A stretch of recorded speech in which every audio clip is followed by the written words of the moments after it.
Assalamualaikum warahmatullahi wabarakatuh. Bismillah, alhamdulillah, assalatu wassalamu ala rasulillah Sayyidina wa maulana Muhammad ibn Abdullah la nabiyya ba'da wa ala alihi wa man tabi'ah minad dunya ilal qiyamah. La haula wa la quwata illa billah amma ba'du. Hadirin ma'asyiral muslimin hafizakumullah, pagi ini akan kami bacakan penjelasan tentang golongan yang tertipu. Ini merupakan bagian ketiga dari terkait dengan angan-angan. Jadi ada tiga golongan manusia terkait dengan angan-angan. Yang pertama, golongannya para nabi dan rasul dan walinya Allah. Mereka tidak punya angan-angan sedikit pun terhadap dunia, sehingga perhatiannya full untuk Allah dan akhirat. Yang ngambil dunia hanya sekedar untuk bekal kehidupan saja. Kelompok kedua yaitu kelompoknya orang-orang soleh, bahwa mereka perhatiannya pada Allah dan akhirat, tapi juga masih ada angan-angannya terhadap dunia, tapi tidak banyak, sehingga angan-angan terhadap dunianya tidak sampai melupakan perhatiannya ke Allah dan akhirat. Nah, kelompok ketiga ini kelompok yang paling buruk. Wasinfus salisu, adapun kelompok yang ketiga, wahum mereka adalah al-maghruruna, orang yang tertipu, wal hamqa, dan orang yang sangat bodoh, tertipu oleh dunia dan sangat bodoh, bukan sekedar bodoh biasa tapi sangat bodoh. Siapa mereka itu? Alladzina, orang-orang, tola yang panjang, alaihim atas mereka, apal amalu, angan-angan, jidan dengan sangat. Jadi perhatiannya full untuk urusan dunia saja, sampai kemudian melupakan akhirat dan melupakan Allah. Ini orang yang tertipu dengan kehidupan dunia dan orang yang sangat bodoh. Dalam Al-Quran Allah berfirman, wa mal hayatud dunya illa mata'ul gurur, dan tidaklah kehidupan dunia ini kecuali kesenangan yang menipu. Maksudnya menipu itu gimana? Kesenangan yang tidak abadi. Sebelum mendapatkan, seorang membayangkan seakan-akan itu sangat menyenangkan, tapi setelah mendapatkan ya cuma begitu saja. Itu terbukti bahwa dia tertipu oleh bayangannya, tertipu oleh angan-angannya. Hatta ansahum, sehingga melupakan mereka apal akhir, sehingga hatta ansahum, sehingga panjangnya angan-angan itu melupakan mereka al akhirata, pada akhirat. Walhahum, dan melalaikan mereka an dzikril mauti, dari mengingat mati. Jadi benar-benar lupa akhirat, nggak ingat mati. Waqbalu, dan mereka menghadap biqulubihim, dengan hatinya, ala mahabbati dunya, untuk mencintai dunia, wal khirsi, dan sungguh-sungguh ala imaratiha, untuk memakmurkan dunia.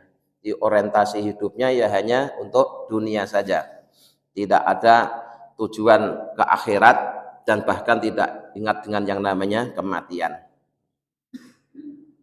Wa ala imaratiha, dan dia hanya ingin memakmurkan dunia, meramaikan dunia, wajam ihitomiha, dan mengumpulkan harta benda, wal iktirori, dan tertipu bil zakhofri fiha, dengan keindahan dunia, wazinatiha, dan perhiasan dunia.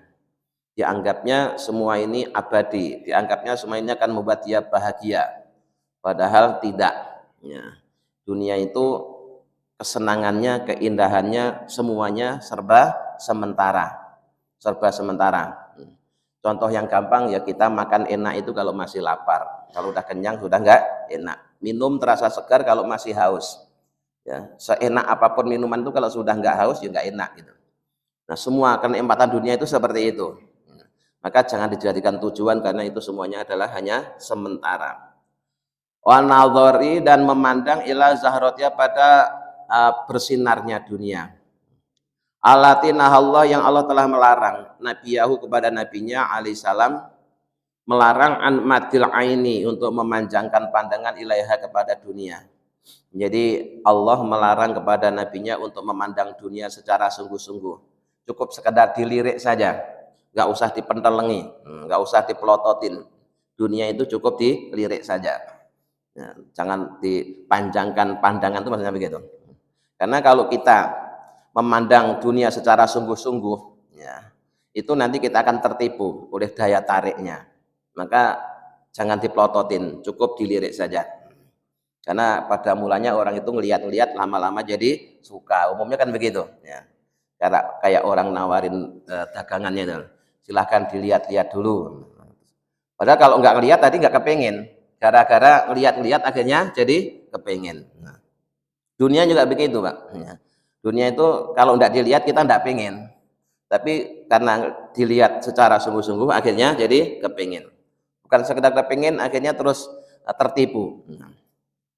Faqala ta'ala, maka Allah Ta'ala telah berfirman di dalam Al-Quran, wala tamuddanna ainaika. Dan janganlah kalian sungguh-sungguh memanjangkan ainaika pandangan kalian ilama mata'na bihi, kepada apa yang kami telah membuat enak, azwajan, yaitu berupa pasangan. Kalau dia laki-laki ya para istri, kalau dia istri ya para suami. Minhum, dari mereka, zahratal hayatid dunya, berupa bercahayanya atau bersinarnya kehidupan dunia, menterengnya dunia.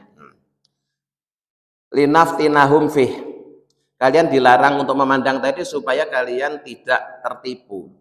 Kalau kalian memandangnya dengan sungguh-sungguh, nanti kalian akan terkena fitnahnya, kena godaannya. Warizku rabbika, dan rizki dari Tuhanmu itu khairun, lebih baik, wa abqa, dan lebih kekal. Jadi tidak usah ngelihat milik orang lain, lihatlah, syukurilah apa yang telah Allah berikan kepada kita. Termasuk su'ul adab jika seorang itu sudah dikasih terus masih ngelirik miliknya orang lain. Kenapa? Karena akibatnya nanti terus menjadi tidak bersyukur. Jadi sebenarnya sama-sama sudah dikasih, tapi terus masih ngelirik milik temennya, banding-bandingkan gitu. Akhirnya ujung-ujungnya nanti menjadi tidak syukur, karena merasa yang dia dapatkan lebih jelek daripada milik temennya, atau milik temennya dianggapnya lebih baik daripada milik dia. Nah, itu karakter dunia itu seperti itu, maka tidak usah dilihat. Nah, solusinya cukup tidak usah dilihat. Nah, kalau mau ngelihat cukup ngelirik saja.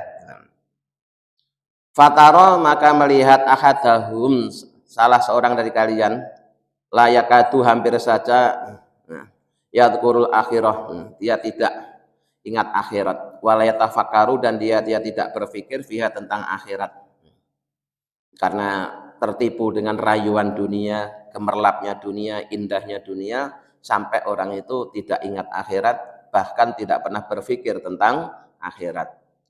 Walayah turu, dan tidak pernah terlintas lahu baginya apa, amrul mauti, tentang urusan kematian, tidak ingat kematian. Ya. Walaupun berulang kali ngelihat temannya mati, saudaranya mati, tetangganya mati, ya tenang-tenang saja, tidak mengambil pelajaran sedikit pun. Kenapa? Karena sudah tertipu oleh gemerlapnya dunia. Selain tidak ingat, tidak pernah terlintas baginya urusan kematian, wa qurbul ajali, dan dekatnya kematian. Untuk mengingat mati ya tidak, untuk mengingat bahwa mati itu dekat juga tidak. Kalau toh dia ingat mati, nganggapnya mati itu masih lama, masih jauh. Akhirnya dampaknya dia menunda-nunda amal soleh, karena merasa hidupnya masih lama, matinya masih jauh. Wa in khotoro, dan jika terlintas lau baginya nadiron, secara langka, cuma kadang-kadang aja, ya, kadang-kadang itu tidak sering, jadi sangat jarang. Kalau toh dia kadang-kadang ingat dengan kematian, lam yu'asir fi qalbihi syai'an, maka ingatnya itu tidak membekas di dalam hatinya sedikit pun, tidak ada dampak positifnya, cuma sekedar ingat gitu aja, sedikit pun tidak ngambil pelajaran apa-apa. Padahal dalam kematian itu banyak sekali nasihat yang bisa kita petik. Ini berulang-ulang kami sampaikan, ya, kafa bil mauti wa'idhon. Cukuplah peristiwa kematian itu sebagai pelajaran nasihat buat kita orang yang beriman. Setidaknya setiap kali kita bertakziah mendatangi seseorang yang ditimpa musibah dalam bentuk kematian, itu kita disadarkan, diingatkan bahwa setiap yang hidup ini pasti akan merasakan mati. Ya, merasakan mati. Bahasanya itu cuma hanya merasakan. Kenapa? Karena orang disebut mati itu hanya sebentar. Sejak rohnya berpisah dari jasadnya sampai kemudian orang itu dimasukkan ke lubang kubur, itu disebut mayat. Makanya mayatnya dimandikan, dikafani, disolatkan, itu masih disebut mayat. Tapi kalau sudah dikubur, dipanggil namanya lagi. Ini kuburannya siapa? Bukan kuburannya orang mati, bukan kuburannya mayat, tapi kuburannya si fulan. Itu menggambarkan bahwa kalau sudah dikubur itu mereka sudah dianggap hidup lagi. Hanya saja hidup di alam yang berbeda. Alam barzah atau alam kubur. Makanya mati itu hanya sebentar. Maka dalam Al-Quran bahasanya hanya dha'iqah. Ya. Kullu nafsin dha'iqatul maut. Setiap yang bernafas, yang berjiwa akan merasakan kematian. Ngicipi istilahnya. Ngicipi itu sedikit. Kalau ada nasi satu piring, dia ngicipinya hanya seujung sendok. Nah, kalau ngicipi kok satu piring itu bukan ngicipi, itu makan beneran. Nah, ngicipi itu sedikit. Itu untuk menggambarkan bahwa orang disebut mati itu sebentar. Yang kedua, selain kita disadarkan bahwa setiap kita pasti akan mati, kita juga diingatkan bahwa mati itu bisa datang sewaktu-waktu. Nggak mesti nunggu tua, nggak mesti nunggu sakit dulu. Banyak yang masih muda, yang masih segar bugar, tiba-tiba mati. Nah, selanjutnya, bahwa mati itu ada dua macam, yaitu ada yang husnul khotimah, ada yang su'ul khotimah. Yang husnul khotimah itu mati dalam keadaan membawa iman, yang su'ul khotimah mati dalam keadaan tidak membawa iman. Nah, orang kalau sadar bahwa mati itu ada yang husnul khotimah yang tidak, maka dia akan berupaya untuk mendapatkan husnul khotimah, untuk mendapatkan mati yang baik. Nah, salah satu caranya gimana? Salah satu caranya adalah kita harus selalu banyak husnudzon kepada Allah. Ya. Cara untuk menghadapi kematian agar kita tidak takut, itu kita harus selalu husnudzon kepada Allah, berkeyakinan baik kepada Allah. Gimana? Begini, ya. Sebagaimana selama ini kita hidup itu yang ngurus Allah, yang mencukupi Allah, yang menjaga Allah. Yakinlah bahwa nanti ketika kita mati, yang ngurus kita juga Allah, yang melindungi kita juga Allah, yang menjaga kita juga Allah. Itu tanamkan dalam hati. Kalau itu sudah tertanam, maka kita tidak akan takut mati. Kenapa? Sama aja, ya. Ketika kita hidup, yang ngurus ya Allah, bukan kita sendiri. Nanti kalau kita mati, yang ngurus kita ini juga Allah.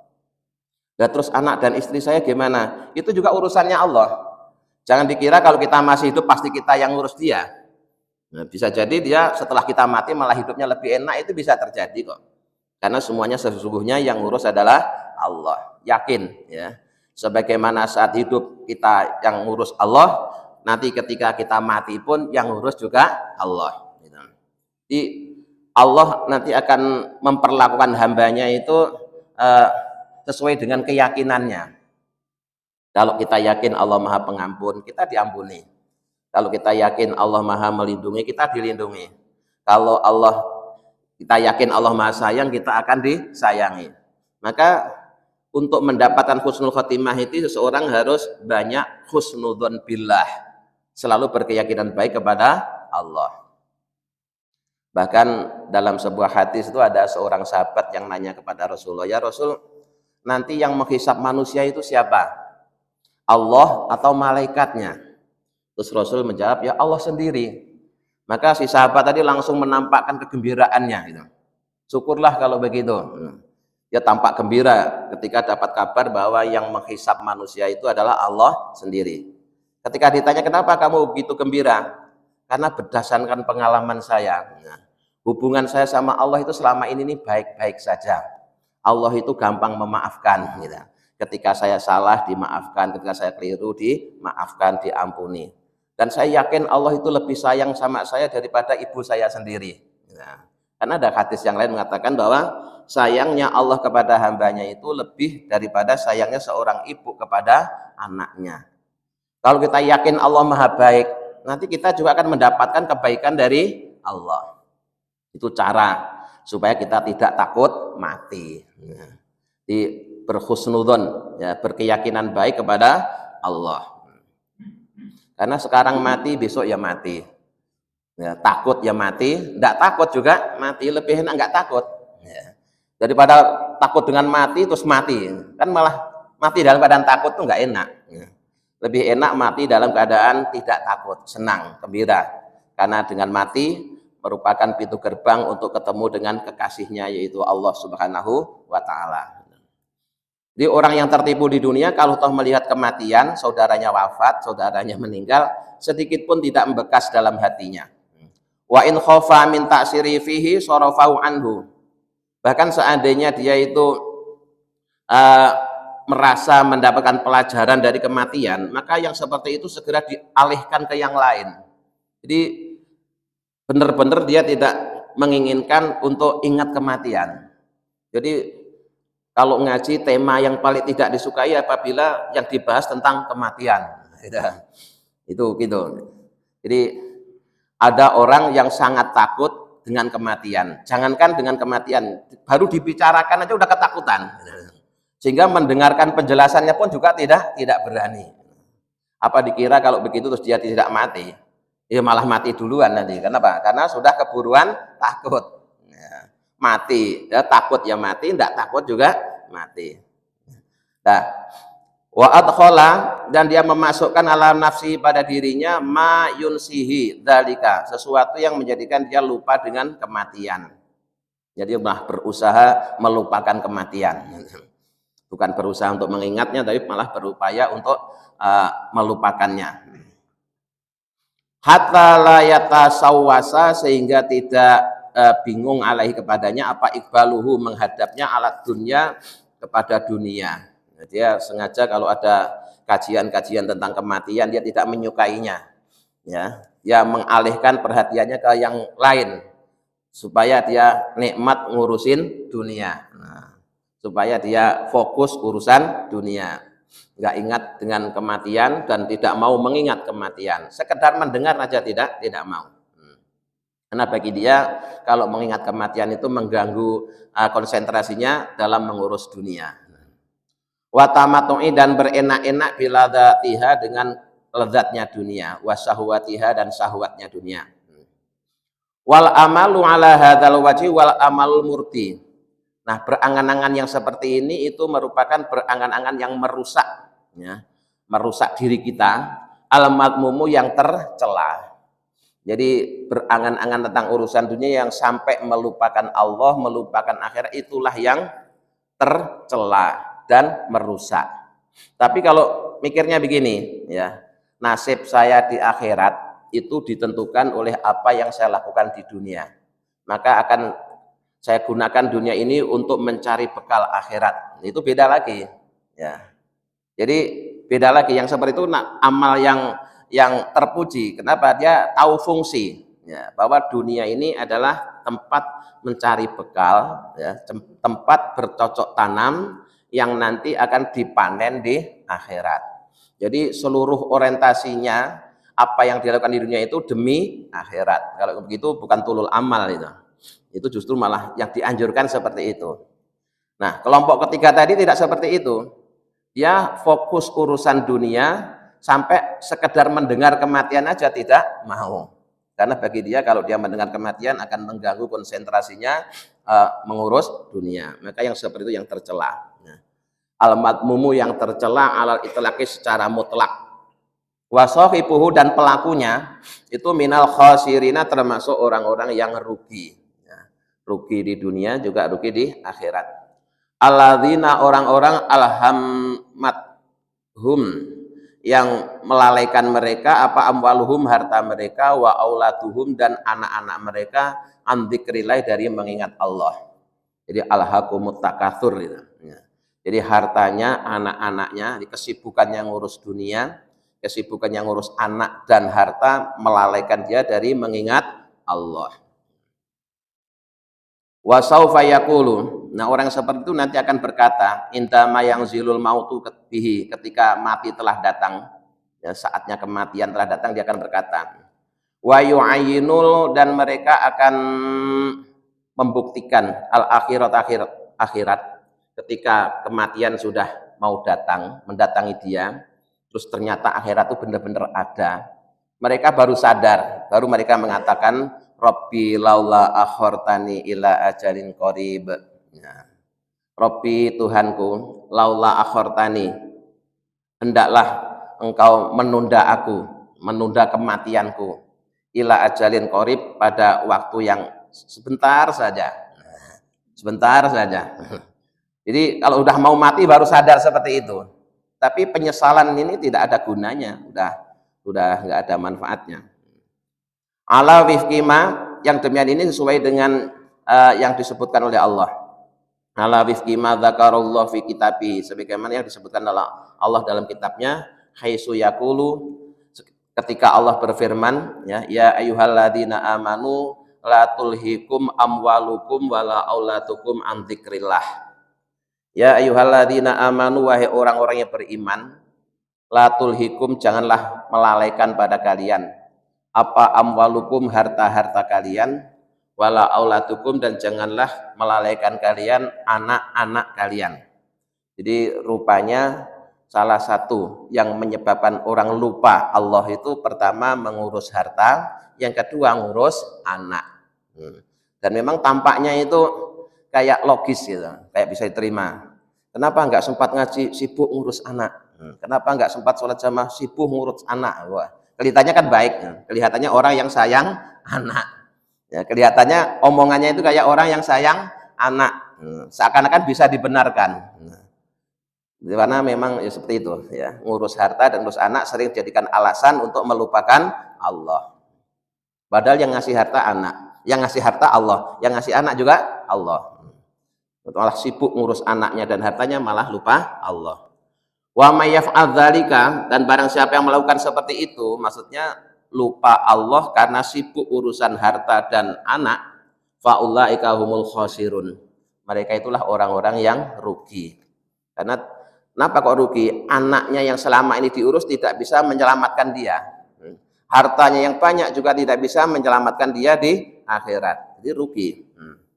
Dulu di dunia sibuk ngurus hartanya, sibuk ngurus anaknya, sibuk ngurus cucunya, ternyata begitu dia meninggal dunia, nah hartanya tidak memberi manfaat, anaknya juga tidak mau mendoakan, rugi kan?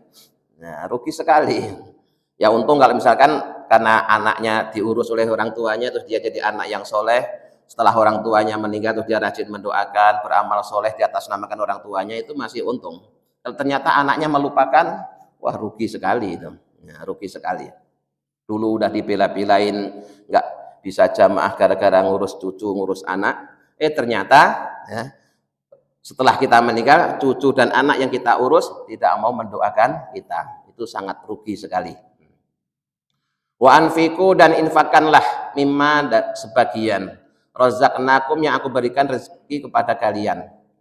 Jadi Allah menyuruh kita infak itu tidak semuanya kok, hanya sebagian, bahkan sebagian kecil.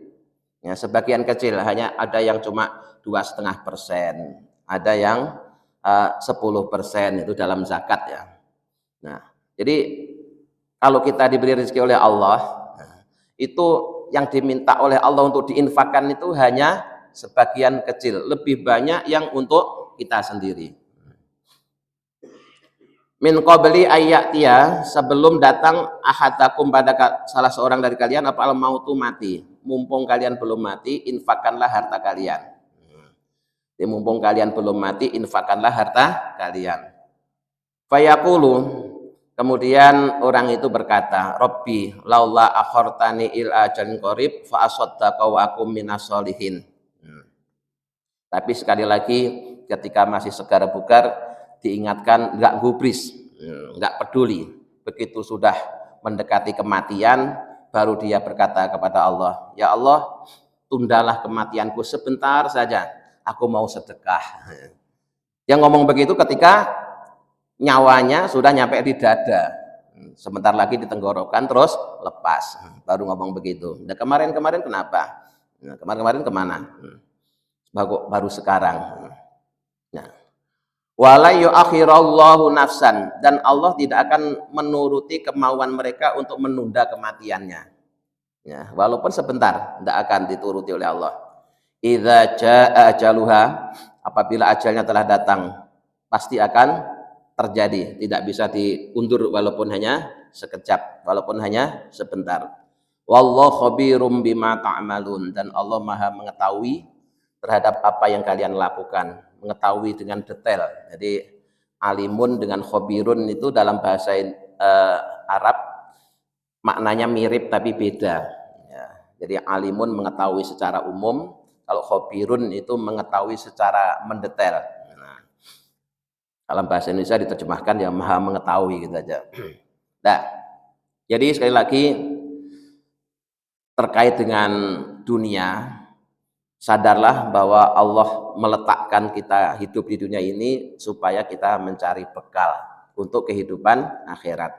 Maka gunakanlah semua yang ada di dunia ini sebagai kendaraan menuju akhirat. Jangan sampai justru kita sibuk ngurus dunia sampai melupakan akhirat. Wa qad balagona, dan sungguh telah datang kepada kami satu keterangan, anna malakal mauti, sungguhnya malaikat maut alaihissalam, yadharu akan tampak lil insani pada manusia, indama yabqa min ajalihi syai'un yasirun, ketika ajalnya itu tinggal sedikit. Jadi kita nanti Pak, ya, semua kita kalau mau mati mungkin tinggal beberapa menit gitu, itu malaikat maut itu akan tampak di samping kita. Ya, kalau selama ini kita kan tidak lihat. Nanti kalau udah mau mati baru kita bisa ngelihat malaikat. Jadi ketika ajal kita tinggal sedikit, maka malaikat maut itu kan tampak di hadapan kita. Terus, setelah tampak, fayuhbiruhu bihi, kemudian malaikat maut itu memberi kabar kepada kita bahwa kita akan mati. Fayaqulu, kemudian berkatalah seseorang lahu kepada malaikat maut, ya malakal mauti, wahai malaikat maut, akhirni, tundalah aku qalilan sebentar saja, li'atuba agar aku bertobat ila rabbi kepada Tuhanku, wastaghfiruhu, dan aku akan memohon ampun kepada Allah. Jadi ketika malaikat maut sudah datang, ya, kita bisa ngelihat, bisa dialog, terus kita ngomong sama malaikat, tolong sebentar saja, saya mau tobat, saya mau mohon ampun kepada Allah. Apa jawaban malaikat maut? Fayaqulu, maka berkatalah lahu kepada orang tadi, sapal malaku malaikat maut, qattolama ukhirta, ya, sungguh sudah lama sekali kalian aku beri waktu, nah, wa umirta, dan aku beri umur, falam tatub, tapi kalian tidak segera bertobat, walam tarji, dan kalian tidak segera kembali ila rabbika pada Tuhan kalian, hatal ana, sampai saat ini. Ya, kemarin-kemarin kamu kan sudah saya kasih umur 60 tahun, 70 tahun, 80 tahun. Ya. Kenapa waktu itu tidak segera bertobat, kok baru sekarang minta waktu sedikit untuk bertobat? Waqatin qadot,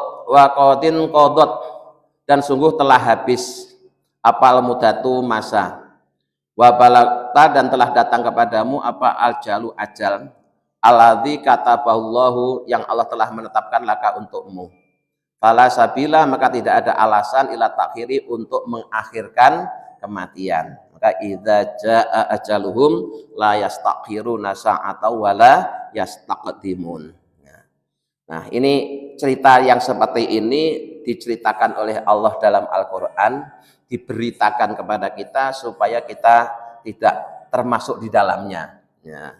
Karena kita sudah tahu sebelumnya, sehingga kita akan bisa menghindarinya, ya. Jadi sekali lagi, mari kesempatan hidup di dunia yang tinggal sebentar ini kita manfaatkan sebaik-baiknya untuk mencari bekal kehidupan akhirat. Ya, jadi nasib kita di akhirat nanti tergantung sampai di mana kita mampu memanfaatkan fasilitas dunia. Kalau fasilitas dunia dimanfaatkan sebaik-baiknya untuk kendaraan akhirat, ya kita akan orang yang beruntung.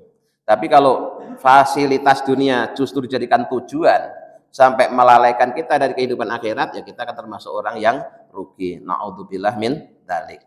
Dan sekali lagi, ya, supaya kita tidak takut mati, mari mulai sekarang kita biasakan untuk selalu husnudzon billah, ya, berkeyakinan baik kepada Allah. Sebagaimana selama ini kita hidup di dunia, kita diurus oleh Allah, dicukupi oleh Allah, dijaga oleh Allah. nanti saat kita mati pun yakinlah kita juga akan diurus oleh Allah, dijaga oleh Allah, dilindungi oleh Allah, dan disayangi oleh Allah. Mudah-mudahan kita bisa memahami dan mengamalkannya. Amin ya rabbal alamin. Allahumma sholli ala sayyidina Muhammad wa sallam Muhammad alhamdulillahi rabbil alamin. Allahumma inna nas'aluka imanan ta'ima yaqinan shadiqan wa qalban khashi'an lisanan dzakiran wa rizqan halalan wa ilman nafi'an sholihah. Rabbana atina fid dunya hasanah wa fil akhirati hasanah wa qina adzabannar. Subhana rabbika rabbil izzati amma yasifun wa salamun alal mursalin walhamdulillahi rabbil alamin. Assalamualaikum warahmatullahi wabarakatuh.